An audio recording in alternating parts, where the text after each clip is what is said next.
PH versus Indo, we are about to see a climactic conclusion to this rivalry in Jakarta. Or maybe reinvigoration is a more proper term. After all, PH established itself as an unbeatable region for the year 2021 and a good portion of 2022. However, at MPLI 2022 we witnessed the first Indo versus Indo Grand Finals in a long time. Indonesia's Geek fam managed to cut down Blacklist International and went ahead to have a thrilling final match against Onic Esports. Even more surprisingly, a month later Blacklist lost to Indonesia's national team at IESF. Champions clashed twice with the Evos Legends' new lineup and failed to win a single game. With these looming red flags, people are beginning to ask questions about the current world champions. Time will tell if the once unbeatable UBE can answer them. Our first Indo versus PH clash will take place in Group C. Indonesia's Kings of Kings, RRQ and Philippines' Orcas Echo. RSG SG joins these two giants, hoping to imitate the great run Evos SG had at M3. Evos finished 4th, a proud moment for Singapore. MPL MENA sends Occupy Thrones. Last year's Team GX did not have a pleasant time, failing to win a single match. Occupy Thrones wished to repair this image and is looking forward to showing us how much MENA improved over the 12 months. Without further ado, these are my predictions for the final standings of Group C of the M4 World Championship. Right, let's go.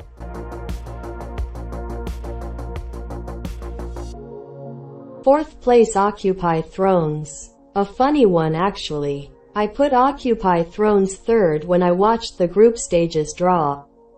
One important detail changed. Egyptians hired a Navi coach War Barbie after MPL MENA Fall 2022. However, on December 11th I think the MPL Esports Facebook page posted an update that he cannot join M4 because of the ongoing war.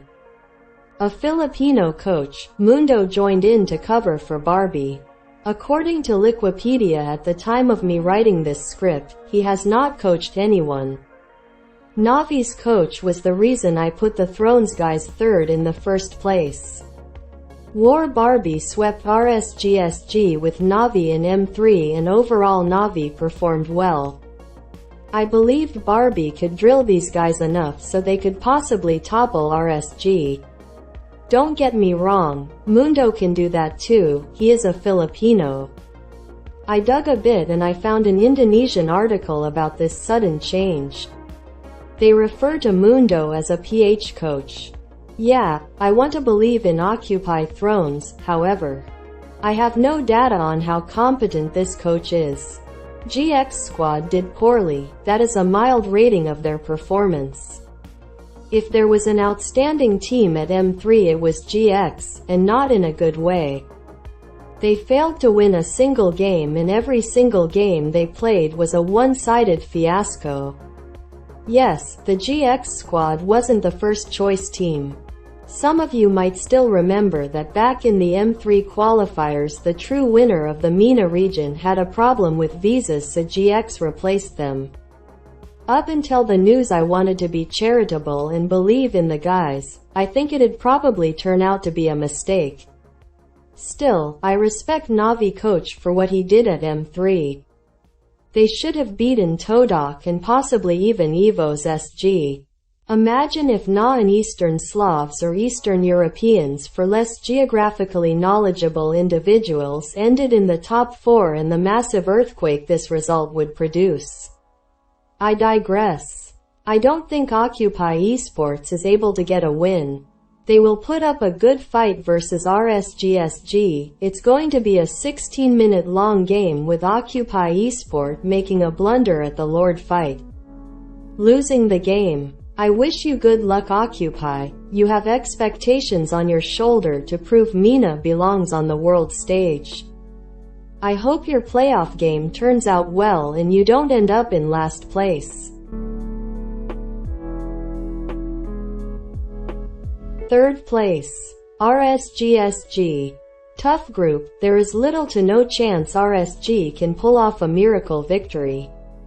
RRQ and Echo are not those types of teams that lose against underdogs. It is unfortunate to get both Indo and PH teams in your group. I wish RSG can surprise me, I really do. However, I can't see that happening here. Evos SG had a magnificent run at M3, RSG not so much. I fear that was the peak and SG won't ever come back even close to the 4th place. New regions keep joining M World Series and the competition is getting tougher every year. With only one SG team this year, RSG will try to replicate Evos. Let's see how they perform. This could turn disastrous for the SGM4 campaign. I predict 1 win and 2 losses.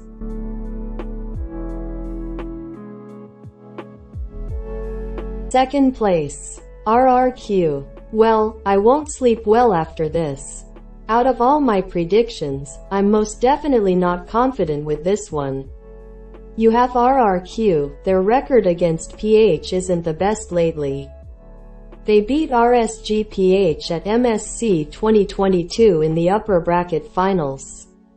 However, they lost the rematch and simultaneously the most important match of the entire MSC, the grand finals. Worst of all, it was a sweep.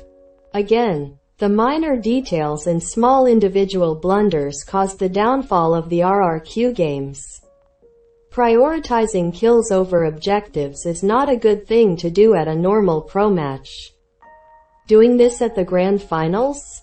Insane. Let me be clear, RRQ in its current state can defeat a Filipino team at M4. They have crowds cheering for them, home advantage. This is the best shot they'll ever get. It's hard. The more I think about Echo versus RRQ, the more indecisive I become. I think the pressure is going to be the decisive factor. Indonesia has a single goal: take the M World Series trophy back home. RRQ is intensely preparing for this tournament, probably the most important tournament in the Kings of Kings history. M4 is in Jakarta, Indonesia, arguably the birthplace of MLBB. It is the Indonesia fanbase that produces these insane viewership numbers. The passion for MLBB is unreal over there. M1 saw an Indo versus Indo grand finals, yet M2 and M3 did not feature an Indonesian team in the final stage. This must not happen again, not in M4. RRQ and Onic players know it. RRQ didn't even send their players for the MPLI. No, they sent MDL-RRQ Sena instead. That's how much they are desperate to finally lift the trophy for Indonesia. Now or never. Still, even with this extra training, I don't see RRQ winning against Onic or Echo in the grand finals.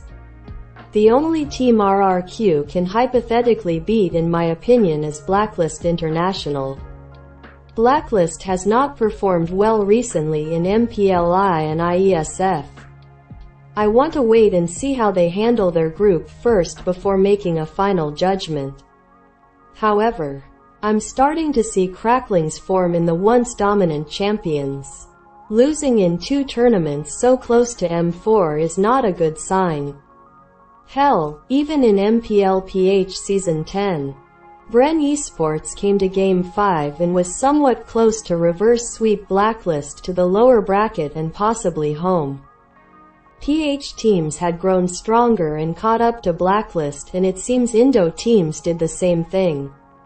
Blacklist International in the grand finals would be a good shot for RRQ. In groups, I think RRQ will perform a bit shaky against Echo, concede a defeat and go face Onic Esports. This is going to be the test of their training, and think we'll see insecurity coming from RRQ in their first game against PH, resulting in defeat. First place, Echo. Carl Teasy is back. He'll try to become the first 2 times world champion. Honestly, Echo is looking good. One thing some of you might already learn is to not compare the PH Pro teams to Blacklist. Just because Blacklist beats other PH, you shouldn't expect to do the same thing. PH teams do things differently than the champions and are strong in their own way. Some teams learn this lesson the hard way. As long as Carl avoids meeting with Blacklist, I think Echo has the potential to go to the grand finals through the upper bracket. You know other teams won't be target banning Carl like they did Zayn at M3 because you don't want to give Cho or other comfortable picks to Yaoi. In the MPL PH Grand Finals, Blacklist banned at least 2 Yaoi heroes every game. Like Todok, Echo can pull out some unorthodox picks that can turn the tides of the current series. They used some interesting heroes against Blacklist and found success to a certain degree. Coach Tic Tac really did a good job to get this machine rolling. According to Wikipedia, MPL PH Season 10 was his premiere season on the pro scene and already he finished second, really impressive. It may be my personal bias, but I rate Carl Cheesy high. For me, he's the contestant for the best jungler in the entire MLBB. If Echo meets with Onic Esports, we will know the answer for sure. Versus Albert, I give the edge to Carl as a better jungler. He never really fell off since his M2 triumph as an individual player. Bren Esports might have had a tough time after M2, but Carl always shined whenever I saw Bren play. He would still pull out great plays and would still go on legendary killing sprees. Okay, I admit, I'm a little bit biased, however, it did not influence my decision here. I seriously don't know who's going to win here. This can go either way honestly. Ask me tomorrow and I'll say RRQ will win and so on.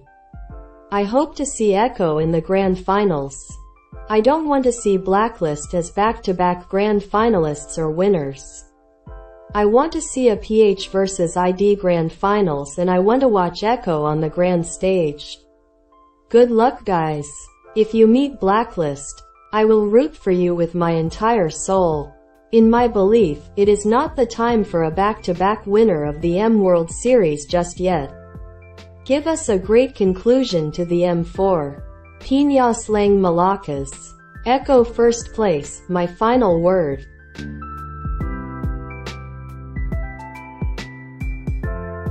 How do the final standings look?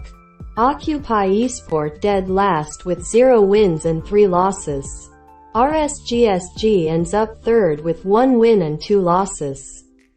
Second place goes to RRQ Hoshi. First place Echo Philippines. This is going to be the first of many clashes between PH and Indo at M4. I can't wait to see this rivalry go all out.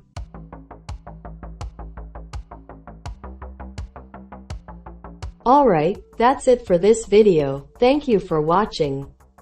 I think this time we won't go past the 10-minute mark. Last time did not age well, sad. I hope you enjoyed my predictions.